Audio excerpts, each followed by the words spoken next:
Meus queridos alunos, nós estamos agora iniciando aulas através do vídeo, né? E então, pedimos a Deus que possamos voltar às nossas aulas presenciais, né? Bem, o que eu estou fazendo nesse instante é procurar aprender, né? A aula através de vídeo. Mas, iniciando tudo isso, eu preferi fazer o seguinte: trabalhar com os nossos textos, né? Mas depois vocês irão fazer pesquisa através de um resumo daquilo que eu fiz falar nessa noite. E então, dessa nossa primeira aula, né? E de modos que eu vou fazer o seguinte: vou pegar e vou fazer a leitura do texto, que já ficará craneando em vocês, e comentar o texto, como a gente faz em nossas aulas exegéticas, né? À primeira vista, a gente que nunca mexeu assim, acredito que deverá ser uma forma assim interessante, né? Eu faço uma pequena leitura do texto e depois vou interpretá-lo bem devagar para vocês e tal, né? É isso que nós pretendemos fazer. Como eu faço em todas as aulas, faço uma pequena recapitulação e de tal ordem que a gente vá comentando isso aí, né? Então, eu vou dar um retornozinho aqui na matéria que nós já estamos falando, né, mais proximamente. E essa matéria, vou começar daqui, né? Falamos aqui sobre a classificação dos contratos, né? Vou ler o texto rapidamente, notas introdutórias, né? Falamos a respeito de que os contratos podem ser classificados, né? Cada contrato, seus efeitos jurídicos, né? E os critérios para a classificação desses contratos em aulas passadas. E a seguir, o outro item foi os contratos considerados em si mesmos, né? Falamos aí os contratos contra a natureza da obrigação, unilaterais, contratos bilaterais, não? Depois fomos falar dos seus efeitos, né? Quanto aos efeitos dos contratos unilaterais, os bilaterais. Falamos depois das vantagens práticas que decorrem dessa distinção, do problema da cláusula a exception in non inadimplente, né? Lembram-se? Quando há duas partes, no contrato bilateral, uma das partes cumpre sua parte, né? Sua obrigação, melhor dizendo, e então a outra parte não cumpre. Então é possível essa exceção do contrato não cumprido, né? Isso é muito importante, falamos também sobre isso, né? Depois a teoria dos riscos, né? Porque quando há a formação do contrato, as duas partes se convencionam, mas acontece que no decorrer da execução do contrato, o que ocorre é que pode haver uma das partes ter problemas. E aí ela deverá buscar em juízo, evidentemente, uma solução para esse contrato, né? E de tal maneira que fomos percorrendo, estou aqui lendo rapidamente, né, nosso livro, e a responsabilidade do devedor por ato ilícito, falamos, né? Chegamos aos contratos chamados comutativos, os aleatórios, né? Falamos depois dos contratos aleatórios em sua conceituação. Fomos devagar, né? Falando, comentando, né? O problema dos demais contratos, entre eles o contrato condicionais, os seus aleatórios, as suas diferenças. Fomos à frente e os contratos por adesão, né? O caso lá do bilhete ou da passagem de ônibus, essa história toda. E depois fomos avançando, né? Falamos depois dos contratos, as suposições dos contratos de adesão, a classificação dos contratos, né? Dos contratos quanto às suas formas consensuais, solenes, né? Os solenes, os formais, os contratos reais, Falamos dos contratos nominados, né, que são 23, a que se refere o nosso código.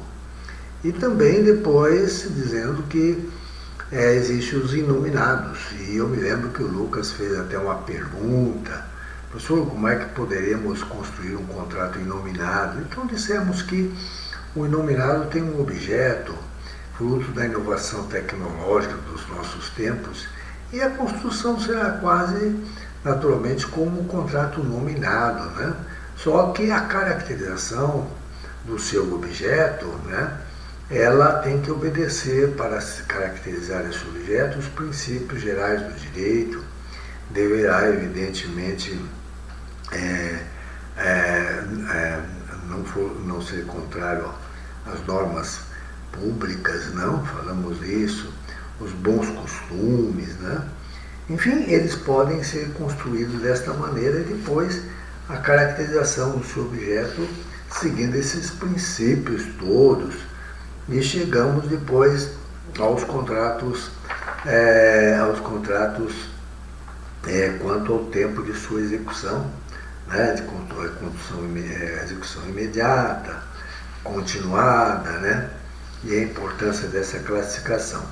Vencemos toda essa parte aí com os senhores, e hoje o que nos compete falar nesta primeira aula através do vídeo, né? E a gente vai comentar aqui a respeito dos efeitos dos contratos.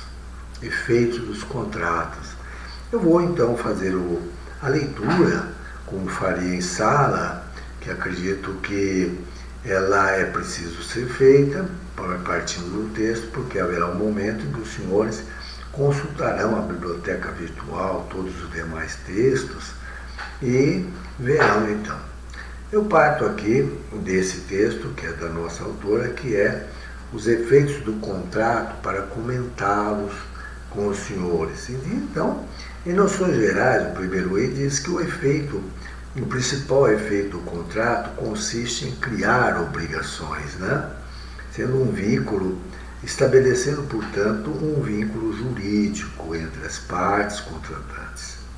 Trata-se de uma verdadeira fonte de obrigações, por isso todos os seus efeitos são meramente obrigacionais, mesmo quando o contrato serve de título de transferência de direitos reais. Tais efeitos se manifestam não só na força obrigatória, mas também na relatividade do contrato. Porque dissemos sempre que o contrato nada mais é do que uma lei entre as partes. Partes que houveram por bem fazer uma convenção, né? E construir este contrato. E o contrato, então, estabelece uma relação jurídica entre duas partes e, consequentemente, baseado na lei, no ordenamento jurídico, passam a ter obrigações recíprocas, né?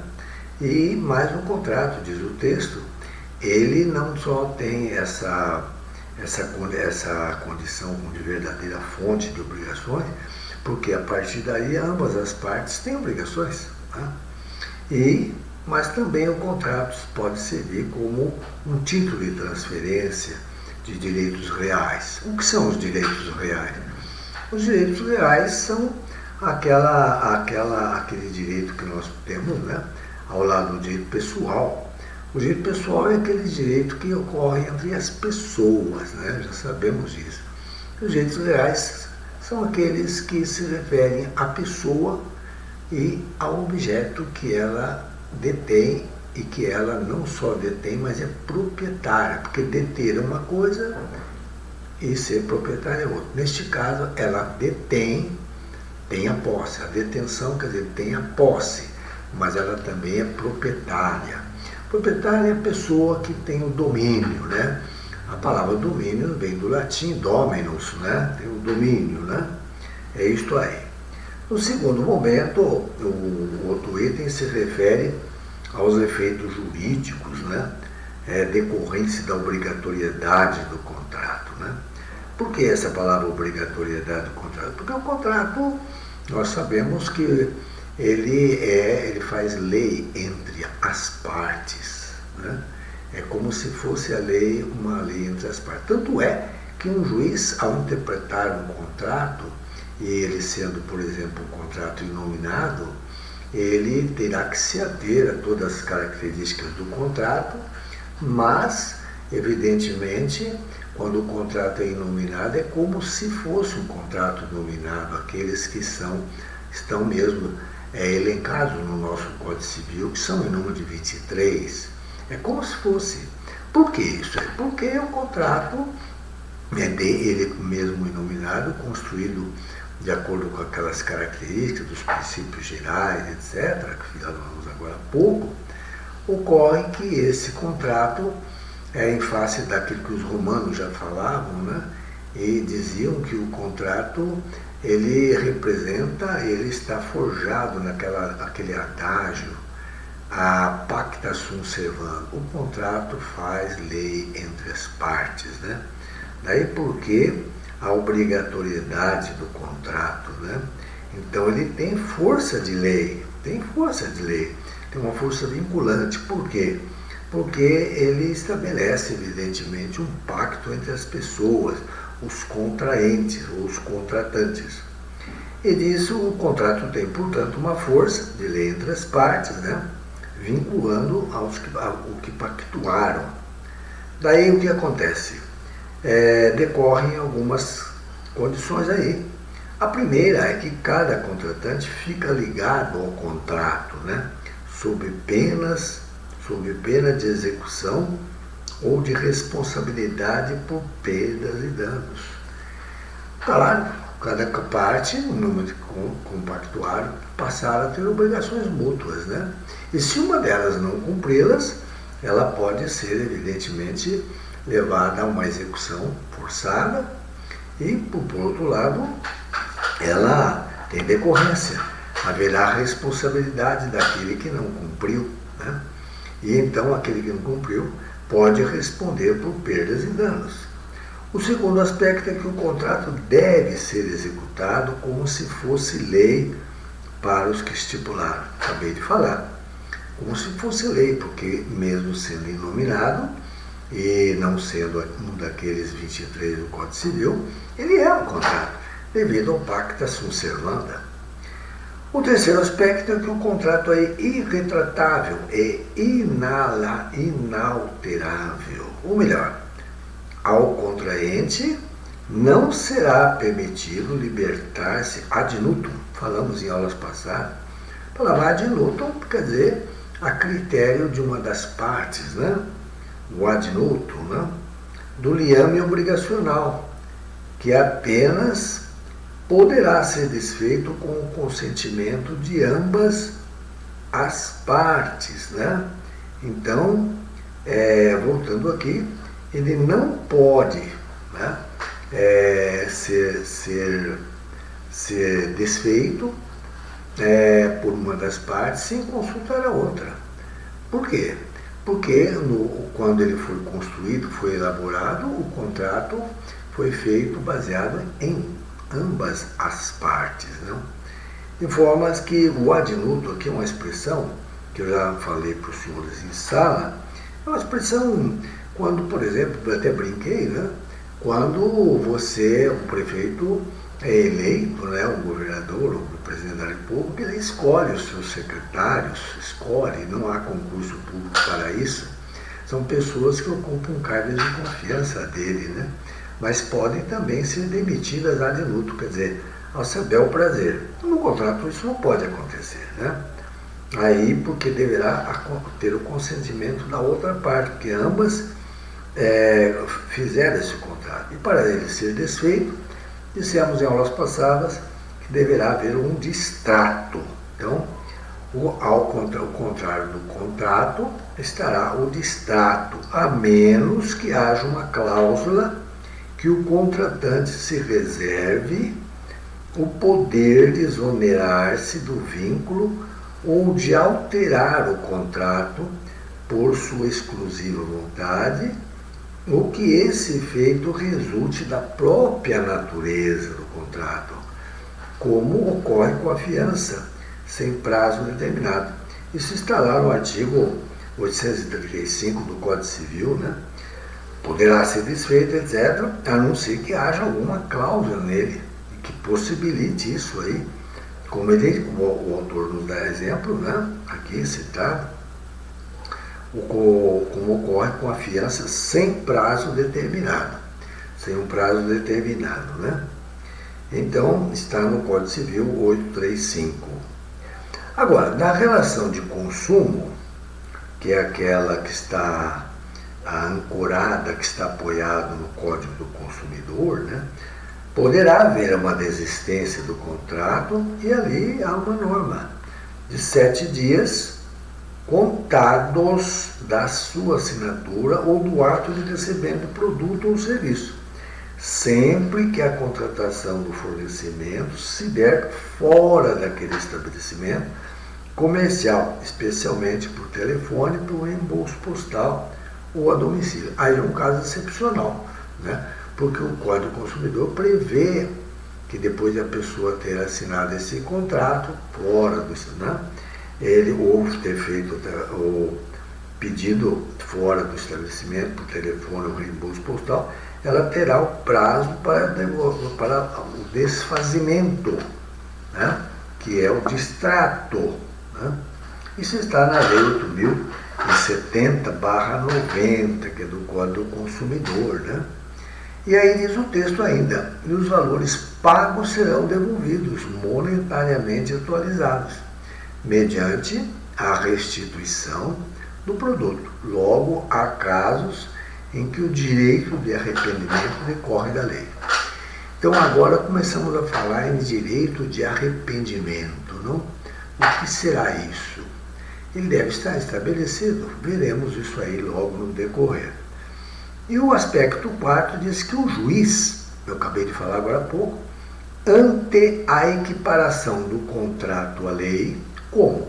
É o contrato inominado, aquele que foi construído, né, respeitando os princípios gerais do direito, por exemplo, né, a moralidade, o interesse público, né? Nesse caso, né, este contrato, né, quando o juiz tiver que analisá-lo, o juiz deverá ficar adstrito ao ato negocial. E de acordo com as regras de interpretação pelas quais nós já passamos, deverá esclarecer os pontos obscuros, né, do contrato, né, em que possa ter havido prescrição legal. E salvo também a hipótese em que o juiz pode, inclusive, né, permitir extinguir o contrato ou modificá-lo, como acontece na imprevisão sobrevinda de força maior ou caso fortuito. Portanto, sob o prisma da obrigatoriedade do contrato, seus efeitos são absolutos, de tal sorte que só em certas circunstâncias poderão ser alterados, em sua força vinculativa, como no caso da imprevisão pela cláusula sic rebus sic stantibus, ou na hipótese de força maior ou caso fortuito. O que será isso? Isso porque nós sabemos que uma das partes pode ter problemas, né? E com problemas de ordem de força maior, caso fortuito, né? Força maior, problemas de intempéries da natureza, né?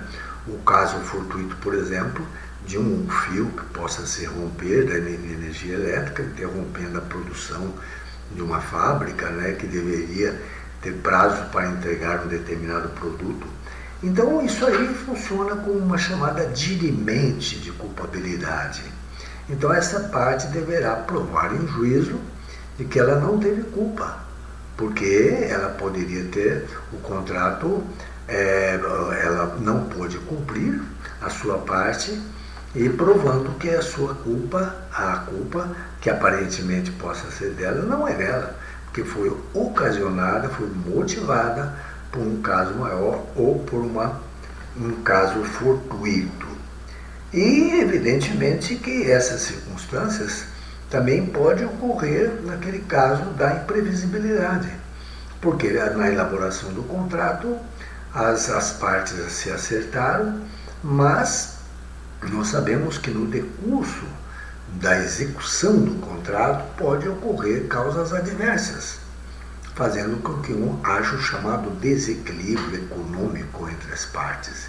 E uma delas, então, apelando, é claro, para a chamada teoria da imprevisibilidade, que está baseada na rebus sic stantibus, entrará em juízo para fazer aquilo que nós conhecemos como a chamada revisão contratual. Né? E agora passamos para o outro item que se refere aos efeitos do contrato quanto à sua relatividade. Então, inicialmente, leio aqui para fazer o comentário. Quanto ao alcance das consequências contratuais, do ponto de vista subjetivo, ou seja, das pessoas atingidas pelo ato negocial, é preciso lembrar que, num sentido geral, alguns aspectos serão elencados. Primeiro, o contrato, em regra, somente obriga as partes contratantes, não alcançando a terceiro, pois não lhes aproveita nem prejudica. Sim, então, em princípio, o contrato se refere apenas a A e B, que fizeram a contratação referente a um serviço, referente a uma obrigação de fazer, de não fazer, não? Então, o problema da subjetividade. A palavra aí significa essas pessoas.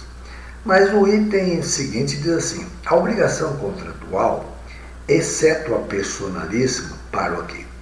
Então, a obrigação, quando ela é personalíssima, é aquele caso do cantor, alguém que foi contratado para um casamento, um cantor de excepcional qualidade, habilidades vocais e tal, ele não pode comparecer. Agora, desde que ele tenha motivo justificado, o contrato poderá ser resolvido. Se não, se ele não tiver motivos, ele deverá pagar por perdas e danos. Né? Sabemos disso. É o famoso contrato personalíssimo, que nós denominamos de intuite personae, né? Intuite personae, em latim. Né? Mas essa obrigação contratual, portanto, a não ser a personalíssima, pode ocorrer, ela é passível de transmissão ativa e passiva aos sucessores a título universal e particular das partes. Aqui nós devemos abrir um parênteses, né, para falar um pouco sobre sucessões, né? Matéria que os senhores terão mais à frente, o direito das sucessões. Né? E o que acontece aí? Quando falece alguém, abre-se o seu inventário. O inventário, na verdade, é um elenco de bens deixados pelo falecido, pela falecida, que é chamado de decujos. Né? Esses bens deverão passar ao nome dos seus sucessores. Né? E aí, o direito de sucessões, ele vai nos colocar que existe uma ordem nessa vocação hereditária. Né? Primeiro os descendentes, depois os ascendentes, os descendentes e também a cônjuge, ou chamado esposo ou a esposa que ficou viva, ou também chamado de cônjuge supérstite, que vai concorrer também, né, com os descendentes. Mas pode haver casos, vocês verão muito para frente, que pode um casal não ter filhos, por exemplo, né? E neste caso há necessidade de se verificar, porque o cônjuge supérstite, o sobrevivente, ele vai concorrer com os ascendentes do falecido ou dos decujos. Né? Muito bem. Então, no direito das sucessões, a gente vai ter que dar uma passada depois mais acurada e nesse sentido, porque o direito de sucessões, ele, na verdade, é um conjunto de normas jurídicas que estabelece naturalmente através dessas normas, né, o direcionamento sucessório, né, sucessório. E essa sucessão se dá ela vai ocorrer, evidentemente, por testamento ou através de um inventário, né? E quando há o falecimento desta pessoa, né? Falaremos disso com mais propriedade à frente. Então, neste caso, os sucessores, que são os filhos, vamos supor aí o pai que tenha falecido ou a mãe, os sucessores são os filhos, eles não estiveram presentes no momento em que o pai, ou vamos supor, que fazia todos os seus negócios, os seus filhos, naquele instante, eles não estiveram presentes naquele ato obrigacional, naquela relação jurídica. Então, o que vai ocorrer é que eles vão ter que assumir, pela legislação, né, não só as propriedades, né, a que terão direito, mas também as dívidas. Então, ou seja, falamos aí o ativo e também o passivo, né? E também o passivo. Veremos isso com mais propriedade um pouco mais à frente, né? E existe agora um terceiro aspecto, que é o princípio da relatividade, o princípio da relatividade sofre exceções quando o contrato ultrapassa as partes que nele intervieram, atingindo terceiros que não estipularam. E há casos assim, em que A contrata com B, que deverá contratar C. Veremos isso mais à frente também. Então, assim, há pessoas alheias à formação do negócio, sofrerão alguns dos seus efeitos. O outro aspecto é com referência à eficácia do contrato, que também é relativa ao objeto, pois dele surgem obrigações de dar, de fazer ou de não fazer. Então aí, nesse caso, esse aspecto vai se referir ao objeto. Qual é o objeto de um determinado contrato? Pode ser de dar alguma coisa, de fazer ou de não fazer, né? Entretanto, certos contratos, como os sinalagmáticos, que são os contratos sinalagmáticos? O clássico é a compra e venda, é um contrato sinalagmático, né? Há duas partes ali. Então, os contratos sinalagmáticos produzem efeitos jurídicos particulares no que concerne ao seu adimplemento, caso em que deverão ser examinadas essas questões pertinentes no direito de retenção. A exceptio non adimplente contrato, as garantias por vício redibitório e evicção, não é? Tudo isso será por nós tratado pormenorizadamente neste item. Falaremos agora sobre eles aqui, né? E vamos para o item seguinte, que são os efeitos gerais do contrato.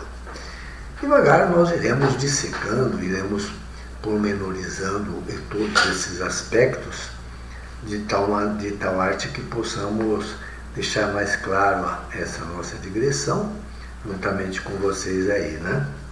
Então vamos para os efeitos gerais do contrato. O primeiro item são os efeitos do contrato em relação aos contratantes. Leio e passo a fazer uma interpretação. A força vinculante do contrato restringe-se às partes contratantes, isto é, às pessoas que, em virtude de sua declaração de vontade, estipularam direta ou indiretamente, pois no direito brasileiro não é necessária a intervenção direta do contraente, já que nada impede que se contrate por meio de representante, mesmo sob a forma de mandato ou de gestão de negócio, hipótese em que a ratificação posterior pelo dominus negotii produz as mesmas consequências jurídicas do mandato, equiparando-se-lhe. O que será isso? É o caso, por exemplo, de alguém que tem uma grande empresa e deixa de administrá-la e contrata alguém para administrar o seu negócio. Nesse caso, um contrato de gestão de negócio. Por outro lado, também outro caso é o caso de um mandato, né, um procurador, que você passa uma procuração para que ele, em seu nome, vá, por exemplo, adquirir uma propriedade em outro local que você pode não estar, né? E acontece que esse efeito do contrato, depois, posteriormente, se for o caso, deverá ser ratificado. Ratificado quando houver necessidade de que o A, digamos, mandou alguém, seu procurador, para vender alguma coisa, né, uma propriedade sua, e para B, ele então não estará presente. Porém, se houver alguma dúvida, ele poderá depois ratificar. A palavra ratificar significa que depois quem realmente outorgou esse mandato poderá dizer: realmente ele representava a minha vontade. Porque nós sabemos que o contrato é uma convergência de vontades. Agora, alguém que não esteve presente mandou alguém, seu emissário, seu procurador, que representava a sua vontade. Então, essa sua vontade poderá ser ratificada depois. O que quer dizer a palavra ratificar? É confirmar. Confirmar, se houver essa necessidade. O outro item fala a respeito dos efeitos do contrato quanto aos sucessores, a título universal e particular. Agora sim começamos a falar novamente do direito das sucessões, né? E diz aqui o texto: o contrato, exceto o intuito personae, acabei de falar agora há pouco, o intuito personae é aquele contrato em que uma pessoa, só ela tem aquela habilidade pela qual ela foi contratada. E se ela não puder vir executar aquela obrigação pela qual ela foi contratada, e desde que justifique isso, e devidamente provado, por motivo de doença e tal, digamos, né? É o caso de um cantor, é o caso de um grande escultor, só ele poderá fazer uma escultura e tal, um médico que tem uma habilidade especial para uma cirurgia. O que ocorre é que, na verdade, se ele não vier por um motivo que não justifique, ele realmente deverá ser processado e, evidentemente, haverá perdas e danos e indenização nesse caso. Agora, se houver a justificativa, que nós chamamos uma dirimente quer dizer uma justificativa, uma escusa, e essa escusa é uma escusa baseada no caso fortuito, na força maior, que podem levar à resolução do contrato sem indenização, né? Então, retorno aqui: o contrato, exceto, portanto, esse intuito personae, se o direito for vitalício ou ainda se os contraentes estabeleceram que a morte será a causa de sua extinção, esse contrato poderá atingir pessoas que não o estipularam. Exemplo: os sucessores a título universal, tanto em relação ao crédito como em relação ao débito. Acabamos de falar nesse caso, né? Alguém falece, deixa bens e se abre, portanto, a sua sucessão, né? E ele não deixou, por exemplo, testamento. Então, contrata-se um advogado para fazer essa sucessão, procedê-la no sentido de buscar perante o juiz o chamado formal de partilha, ou que significa dar a cada um dos seus sucessores, vamos dizer, os seus filhos, seus descendentes, né? O seu quinhão. E esse quinhão estará, ao final desse processo, devidamente formalizado, né? que nós chamamos formal de partilha.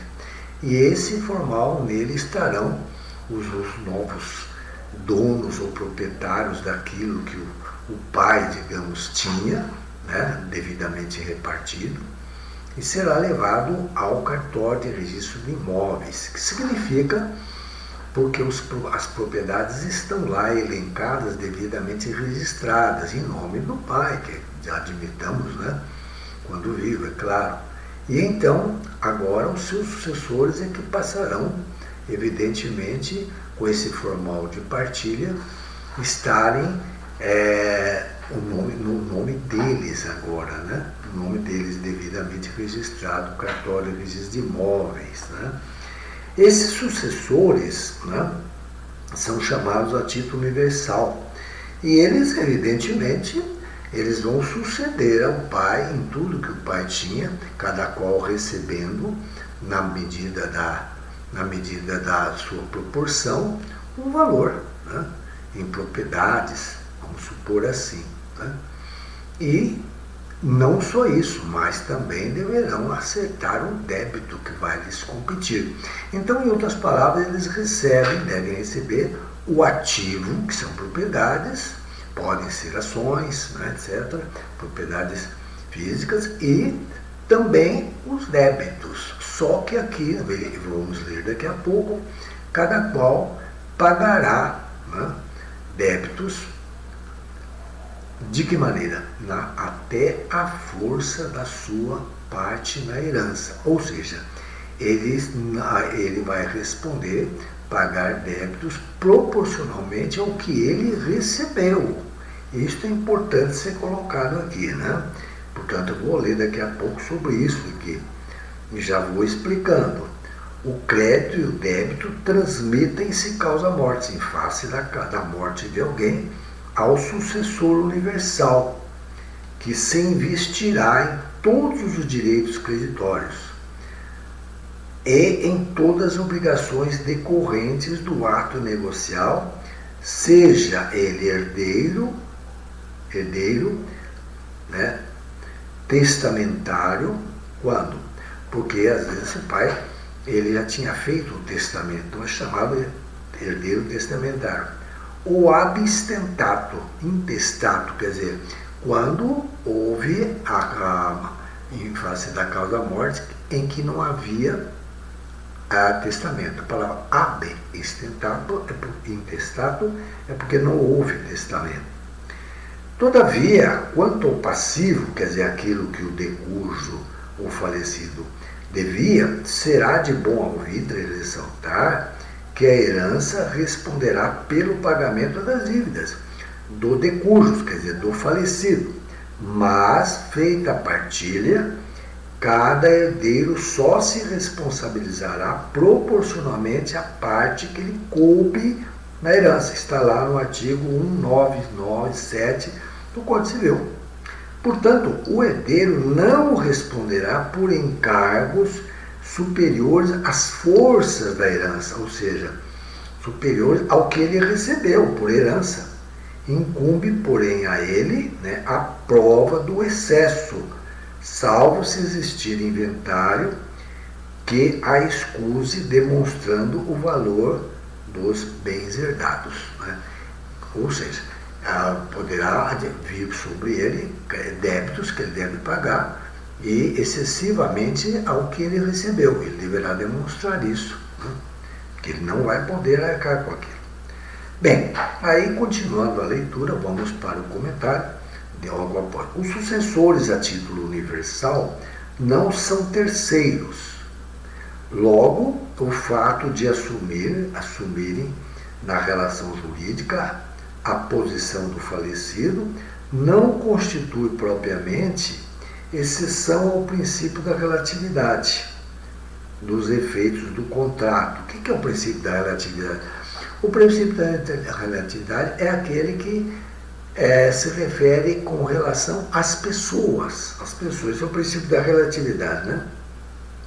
Dos efeitos do contrato. Mas, como eles não o estipularam, na verdade estão submetidos às consequências jurídicas que não provocaram. Quer dizer o seguinte: quando o pai, claro, vivo, fazia negócios, ele contraía obrigações com as partes, né? Com as quais ele negociava, ele trabalhava, ele assumia obrigações, né? Ele tinha crédito, mas também tinha débitos, né?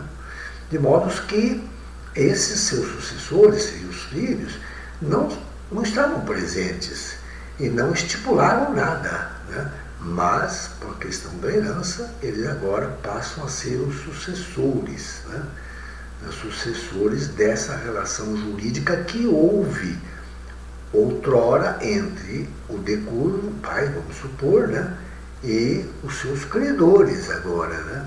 Ou também eles têm direito, por exemplo, eles podem ter créditos em nome do pai e ele buscar esses créditos junto às pessoas que eram devedores do pai ou do decujus, né?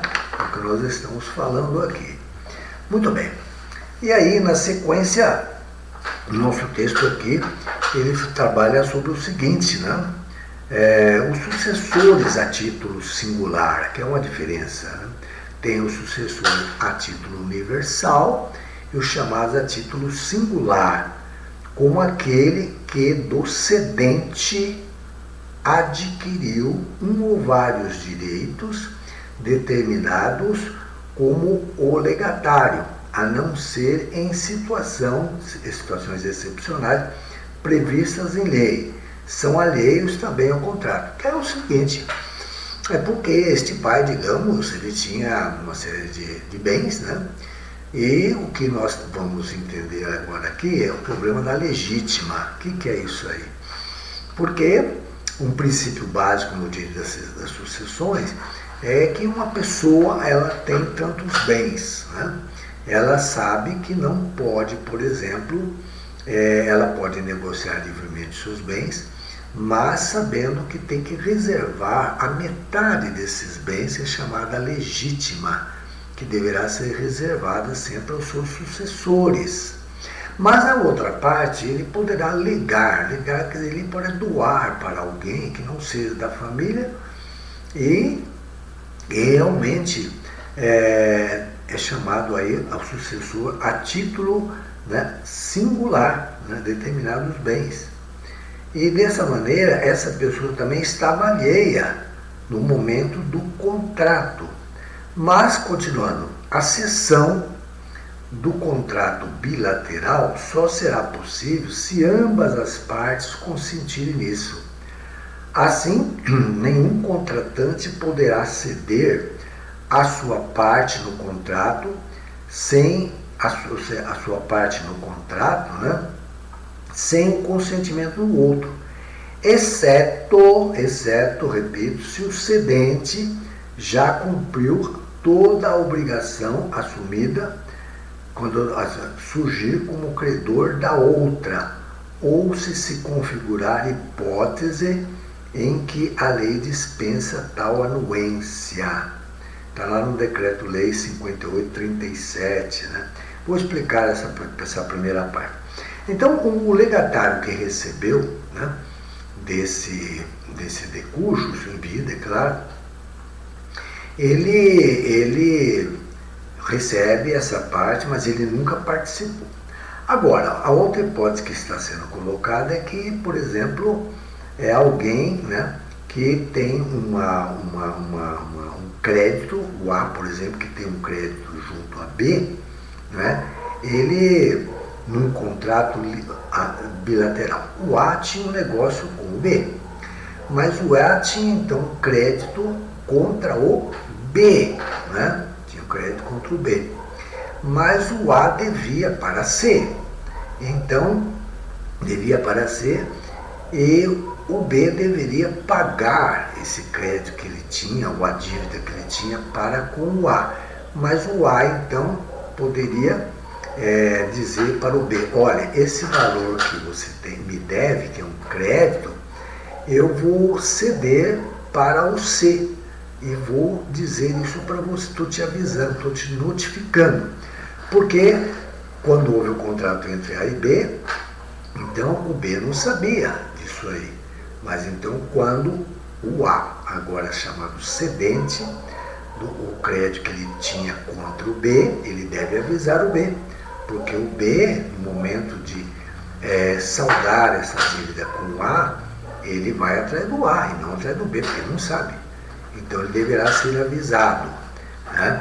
Porque ele deverá também receber nesse aviso, dar o seu consentimento, saber que realmente foi passado para alguém, né? Para não haver problemas aí, é claro. Mas também, por outro lado, diz aqui a nossa lição, que nada obsta, nada a contrário, porém que o devedor convencione com um terceiro que este assuma a responsabilidade do seu débito. Agora é o B que deve para o A, né? E ele então convencione, converse, combine com alguém que esse débito que ele tem, né? Esse C deverá assumir por um determinado motivo, né? E o que, entretanto, né, não havendo consentimento deste, quer dizer, do A, em nada modifica a situação originária entre o devedor e o credor, que nenhuma vinculação jurídica terá em relação ao terceiro, que se apresentar para efetuar o pagamento. É o que ocorre, exemplo, se o A, tendo um crédito contra o B, o A então tem um crédito contra o B, o A determina que B salde a sua dívida para com C. Quer dizer o seguinte, o A, né, ele tem um crédito com o B, mas ele deve com o C, então ele determina para o B que o que o B deve para o A, vá lá pagar a dívida que o A tem para com o C. Então, realmente há uma comunicação, um consentimento, né? E continua o nosso texto. Além disso, né, convém ressalientar que se a cessão de crédito, né, se referir a um direito real limitado, como a servidão, devidamente registrado, esse direito transmite-se-á ao cessionário ou adquirente do bem, ativa ou passivamente. Vou explicar esse caso aqui. Nós já estudamos agora, em aulas passadas, o problema da servidão. A servidão, por exemplo, é aquilo, só para dar um exemplo, né, para os senhores, digamos, alguém que compra uma parte de uma quadra, de um terreno muito grande, e essa parte que ele comprou está lá no fundo digamos assim, desse terreno, e ficou encravada, porque o restante do terreno, né, está na parte de outra pessoa. Quem é dono é uma outra pessoa, né? Muito bem, então essa pessoa que está lá no fundo, é dona do terreno que está encravado, ou seja, não tem saída, essa é a explicação. Já falei para os senhores de casos que eu estive lá na cidade de Ourinhos, e problema de servidão. Então, o prédio chamado encravado, que não tem saída nessa hipótese, ele precisa sair e precisa abrir um caminho para o prédio que está na frente, né? Que é o terreno da frente. A palavra prédio aí tem o sentido do terreno, para ficar mais claro. E então terá que abrir uma passagem no terreno da frente. Esse terreno da frente é chamado, então, em direito, nesse caso da servidão, de prédio serviente. E o do fundo, é interessante, ele é chamado dominante, né? E então, quando essa pessoa consegue amigavelmente ou até judicialmente esse direito de passagem de servidão, essa sentença declaratória deverá ser registrada, né, juntamente com o seu terreno, a sua propriedade. Por quê?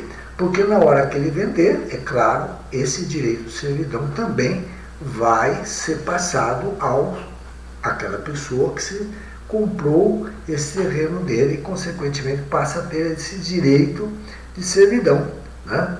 Então, por que ele diz, portanto, direito real limitado? Porque não falamos que, nesse caso, essa pessoa que era proprietária desse terreno ao fundo, esta pessoa tinha um direito real. Direito real quer dizer o seguinte: a relação dele, de dono, de proprietário, com a sua propriedade. Esse é chamado direito real. E o direito real tem um respeito chamado erga omnes, todos têm que protegê-lo. Né? Então, ele é um direito real limitado porque, na verdade, a sua propriedade estava limitada porque não tinha uma passagem para chegar, digamos, na via pública que estava que servia o terreno da frente. Né? É isso aí. É isso que está colocado aqui. Então, na continuidade, quanto aos débitos do cedente, quer dizer, alguém que tinha um crédito, o A que tinha um crédito com o B, digamos, mas ele tinha débitos também, né? Então, quanto aos débitos do cedente, oriundos do contrato cedido, é preciso dizer que a sua transmissão não se opera virtualmente, pois dependerá da anuência do cessionário, né, e do credor, que não poderá ser obrigado a aceitar de um outro devedor. Aí ficou claro, né? O cedente, esse cedente era o A, que tinha crédito, mas também ele tinha débitos, né? Quando ele cedeu, e isso ocorreu em face de um contrato, e quando ele cedeu a parte que ele tinha, né, no seu contrato, aconteceu que precisava dizer que a sua transmissão não se operava virtualmente, porque, na verdade, quando ele cedeu, ele tinha que ter anuência do cessionário para quem ele cedeu, né, e do credor. O item seguinte fala sobre os efeitos do contrato relativamente a terceiro, né? Aqui é coisa interessante relativamente a terceiro, que falamos agora há pouco. É aquele que realmente, no momento em que o contrato foi estabelecido, foi formado, né, entre as partes, ele não estava presente, porque é princípio capital, né, que as partes estejam presentes, embora o contrato possa ser feito entre ausentes, matéria que já passamos quando estudamos a formação dos contratos, para lembrar aos senhores, matéria já vencida. Né? Então, inicialmente, vamos fazer aqui a leitura para o devido comentário. Né? O princípio geral é de que o contrato não beneficia e não prejudica a terceiros, né? Atingindo unicamente as partes que nele intervieram, ou seja, os contratantes. Né? Trata-se do princípio da relatividade do contrato. Acabei de falar agora há pouco. Relatividade porque se relaciona a pessoas, os contratantes, somente eles. Segundo o qual, este não pode produzir efeito jurídico além dos contraentes que nele consentiram. Entretanto, como já afirmamos em páginas anteriores, esse princípio não é absoluto, pois, se o fosse, acarretaria, graves consequências à realidade jurídica e social. Realmente, se de um lado nenhum terceiro pode ser vinculado a um ato de negócio entre A e B, digamos assim, no qual não anuiu, por outro lado, a existência de um contrato produz efeitos no meio social, repercutindo em face de terceiros, que deles não podem escapar por força da lei ou da vontade das partes. Exemplo, é o caso do pacto de retrovenda. O Código Civil fala nisso no artigo 507, né? É o caso do pacto de retrovenda. Vamos lá e vamos explicar o que seria isso aí. Que, sem ser direito real, tem eficácia direta contra terceiros de compra e venda de bens imóveis do pacto com reserva de domínio que tem repercussão erga omnes da estipulação em favor de terceiro, né? Esse é o pacto da retrovenda. Esse pacto nós estaremos atentos a ele, que é o seguinte, eu vou já explicar a respeito desse pacto. Digamos que o A, né, é proprietário de uma casa e momentaneamente está numa situação temporária, vou repetir, temporária, em que ele precisa de dinheiro. E ele faz um contrato com o B e diz para o B, B, eu vou vender a minha casa para você.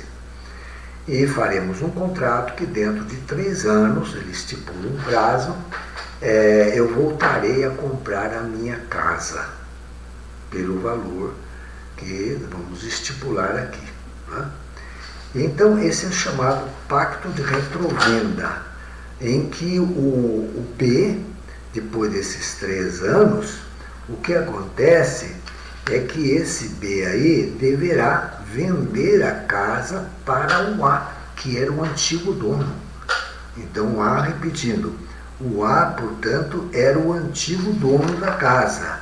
E agora, passado o tempo, em face do contrato firmado, ele deverá vender a casa para o A. Vender a casa porque era o antigo dono, né? A compra e venda de imóvel. Então, o pacto, nesse pacto contratual, houve uma reserva de domínio que tem repercussão erga omnes, quer dizer, tem que ser respeitado por todos, né? Da estipulação em favor de terceiros, né? De terceiros. Não é complicado. Voltaremos nisso aí depois, porque haverá um momento em que estaremos falando desse pacto da retrovenda aí, né? Mas o item seguinte, ele fala sobre a estipulação em favor de terceiro. Agora preste atenção. No caso da retrovenda, o A vendeu para o B com uma condição de, porque não estava bem economicamente, temporariamente, fazendo uma venda e estipulando que 3 anos depois ele voltaria a comprar a sua própria casa. E nós veremos mais à frente o que pode acontecer se o B não vender para ele de novo, porque ele era o antigo dono, repetimos, né? O A vendeu para o B, o B passou a ser o novo proprietário, mas com o compromisso de 3 anos depois voltar a vender para o B, para o A, que era o antigo dono, né? E daí? E se ele não vender? O que poderá acontecer? Que atitude jurídica poderá, por exemplo, ter esse novo dono aí, o A, contra o B? Então, nós estamos quase no nosso tempo aqui, e eu vou pedir aos senhores que façam consultas, né, a biblioteca virtual e tudo, fazendo um resumo desta matéria que nós ventilamos aqui, né? Isso será muito importante, e aí os senhores farão à mão esse resumo e deverão ficar com esses trabalhos até o momento oportuno que Deus nos permitir a todos, possamos voltar ao trabalho, né? E que aí eu estarei recolhendo esses trabalhos de todos os senhores, né? Com o maior prazer, e haverá, portanto, uma nota de participação. O trabalho será essa atividade aí, né? Não vou estipular prazo, porque não sabemos agora, mas é de bom alvitre que comecemos um trabalho através de consulta virtual e fazendo o seu entendimento, o resumo a respeito aí. Eu desejo uma boa noite a todos aí.